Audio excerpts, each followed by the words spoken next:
Pessoal, tudo bom? Pessoal, hoje a gente vai falar um pouquinho sobre motores rotativos, dando continuidade aí à série que a gente está falando sobre ciclos de motores. A gente já falou aí sobre ciclo Otto, que são os motores mais populares hoje em dia aí, motores flex,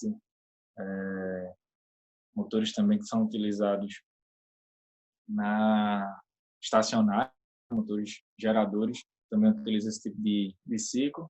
A gente falou sobre o ciclo diesel, que aí já passa para os motores que são os veículos mais utilitários e linha pesada, né, linha agrícola, todos eles trabalham com motores diesel. E aí hoje a gente vai falar um pouquinho sobre motores rotativos. Para quem nunca ouviu falar, um motor rotativo, ele foi mais conhecido, ficou bastante disseminado com a fabricante Mazda, tá? Fabricante aí japonesa. Ela foi a quem mais se aproveitou desse tipo de motor, tá? Então, pela imagem que a gente está vendo aí, ele é um motor bastante diferente do que a gente vê, do que é o comum, né? Onde a gente tem lá árvore de manivela, pistão, biela, comando de válvulas, cabeçote, bloco, cárter, tudo isso. Nesses componentes que a gente está vendo aí, só de cara a gente já vê que é um motor completamente diferente, tá?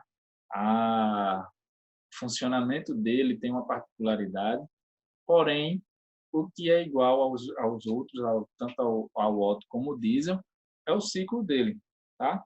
O ciclo dele é o mesmo, ele vai ter os mesmos 4 tempos e vai ser da mesma característica: admissão, compressão, combustão e exaustão, tá? Então, em termos de ciclo, é a mesma coisa. O que muda são os componentes desse motor, forma como ele gera essa energia cinética, aproveitando-se aí dessa energia térmica gerada pela combustão, que faz a diferença desses motores em relação aos outros. Então, por que que esses motores eles não deram prosseguimento em larga escala na indústria? Várias outras montadoras permaneceram com a fabricação dele e tal. Porque o que acontece? Ele tem algumas desvantagens, e aí essas desvantagens são maiores do que as vantagens que ele tem de se fabricar um motor desse. Tá? A gente vai falar um pouquinho sobre isso mais à frente.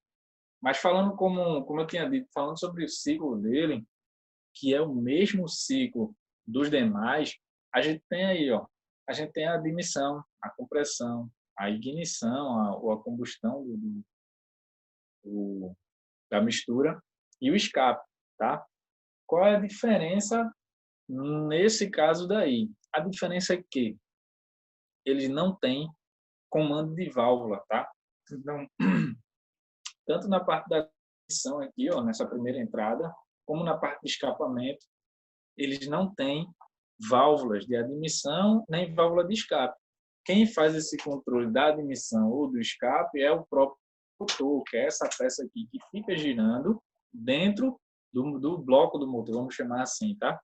Então, de cara, eu já digo, ele não tem nem válvula de admissão, nem válvula de escape. E ele está em constante admissão, essa parte aqui, tá?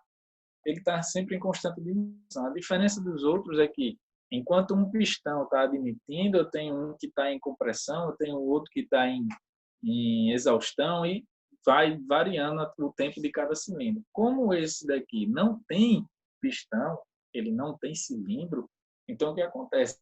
A face, essa parte daqui, a face dele, é quem vai dizer qual é o momento que ele está do ciclo que ele está. Então, vai estar um momento que a face dele vai estar na admissão, a outra parte da face vai estar na compressão, e assim por diante. Tá? Então, esse ciclo daí é o mesmo dos outros ciclos, é um ciclo de 4 tempos, convencional, porém, ele não tem válvulas, não existe válvula de emissão, não existe válvula de escape, não existe árvore de manivelas, não existe comando de válvulas, tá? Nada disso existe nesse motor aí. Outro detalhe, a gente está vendo aqui que no desenho eles colocaram 2 velas, tá? É possível, esses motores podiam ter 2, 3, 4 velas, variava muito. Por quê? Porque isso fazia com que a ignição, a eficiência da queima do combustível se tornasse melhor devido ao espaço que ele tem. Por ser muito grande, essa câmara de compressão dele aqui, uma vela só não era suficiente para fazer a queima do combustível que era gerada de uma forma mais eficiente. Então, eles compensaram em colocar mais uma vela. A Mazda ela se prevaleceu quanto a isso por conta disso, porque os motores, antes de serem fabricados por ela, a maioria era com uma vela só. E aí eles inovaram colocando mais uma vela, colocaram 2 velas, e aí viram que deu uma melhorada em termos de potência, em termos de eficiência do motor. Então, eles conseguiram pontuar nessa questão aí.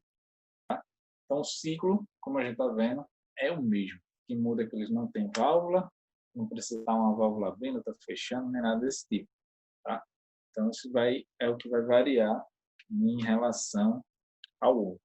Então, o funcionamento é esse daí, ó, tá? O funcionamento é nesse, por isso que ele é chamado de rotativo, porque ele tem esse movimento de rotação constante. A gente não consegue visualizar a questão da admissão ou do escapamento, algo do tipo, mas a gente percebe que existe a queima lá em cima, né? Onde tem a centelha da vela e aí ocorre a combustão e aí ele permanece esse movimento. O que é que dificultava esse motor? Aí eu vou falar mais na frente nas desvantagens, mas antecipando. Era que em baixa rotação ele ele tinha pouco torque, tá? Pouca potência. Era gerada pouca potência, enquanto ele estava em baixa rotação. Em alta rotação, não, porque em alta rotação, o próprio giro do motor, desse rotor, fazia com que ele permanecesse em uma rotação mais elevada e permanecesse com uma potência também alta, né? Em relação à baixa rotação.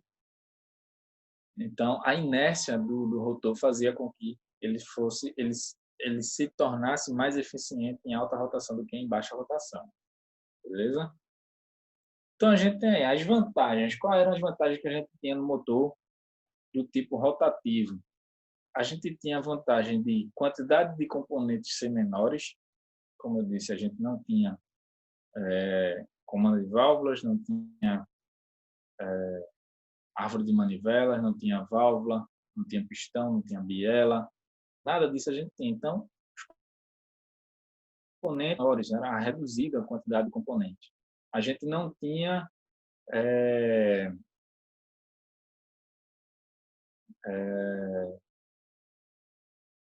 os componentes que a gente tem nos veículos convencionais. E aí, por,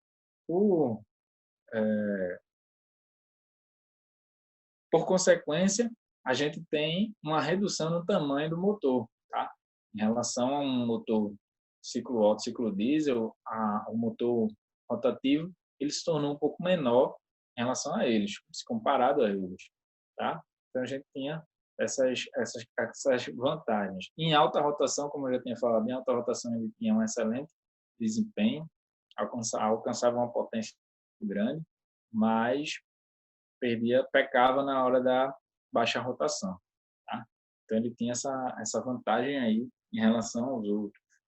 Já na desvantagem, a gente tem a consequência dele ser um motor que aquecia muito rápido.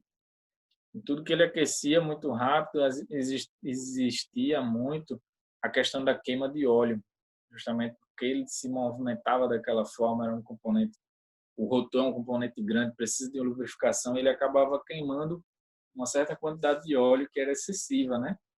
Então isso gera uma desvantagem. Sem falar na questão dos gases que ele expelia, né? Os gases de escapamento, se comparados aos dias de hoje, eles são absurdos. Então, ele não passaria num teste de emissão de gases. tá? Para ser fabricada em larga escala. Não vale a pena por conta disso. A Mazda até pensa em retornar aí com a fabricação dele, mas se ela pensa em voltar, ela tem que pensar muito nessa relação aí de sustentabilidade, né? E faz parte de toda a indústria.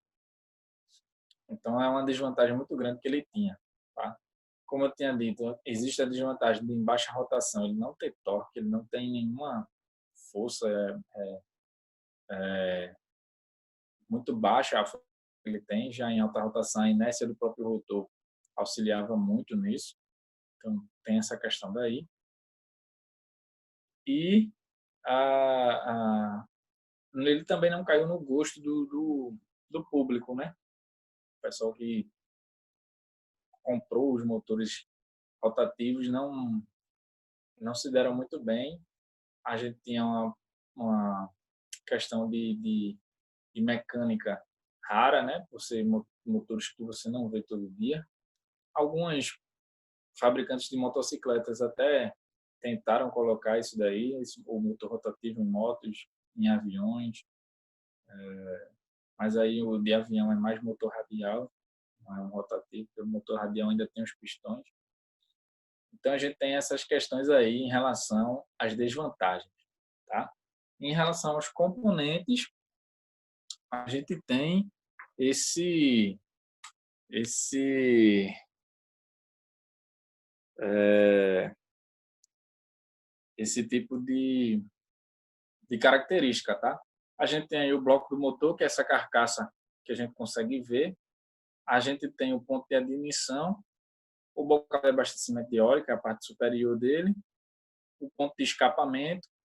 O que ele está chamando aí de pistão, na realidade não é pistão, tá? É um rotor, se chama rotor e não pistão. Esse motor rotativo, ele não tem pistão, então isso está errado, se falar essa questão de pistão. Só coloquei essa imagem porque ele está melhor definido em relação a isso, apenas a palavra pistão que ele levou aí. E tem a questão do eixo excêntrico, que é um eixo onde vai estar localizado justamente esse rotor, tá? E aí ele vai fazer o movimento rotacional para poder ele ter a eficiência desse motor rotativo, tá? Então, o motor rotativo, ele é basicamente isso daí. Os outros componentes que ele vai ter é o mesmo dos outros. Ele vai ter um coletor de admissão, ele vai ter um coletor de escape, ele vai ter o corpo de aceleração, ele vai ter alternador, vai ter tudo que um outro motor comum vai ter. Apenas o funcionamento interno dele, a parte de força, vamos dizer assim, é que é diferente, né? A parte ele não tem, você vê que ele não tem cabeçote, não tem a parte de cabeçote, você não verifica isso. Então, é um motor que a parte interna é totalmente diferente de um motor convencional, de um motor ciclo Otto, ciclo diesel, até dos outros ciclos, né? Ciclo Atkinson e outros aí. Mas esse aí é o único motor que ele não tem pistão, é um motor rotativo, tá? Existem motores à parte, mas isso aí é questão do motor elétrico. Estou falando de motor termodinâmico. O motor termodinâmico é o motor rotativo é o que não tem. E, só para acrescentar, a Mazda, ela chamava de motor Wankel, né? Que era um engenheiro que produziu isso daí. Ele melhorou a questão do motor rotativo, mas o motor rotativo Wankel é o conhecido pela Mazda, tá? Então, vocês podem até achar em outras marcas, a Mercedes também colocou em um dos carros dela, mas é algo muito raro, muito difícil de ser falada. Você vai encontrar mais a Mazda, que foi quem se sobressaiu entre as outras marcas, tá? Então, aí na próxima aula a gente vai procurar falar sobre outro ciclo, tá?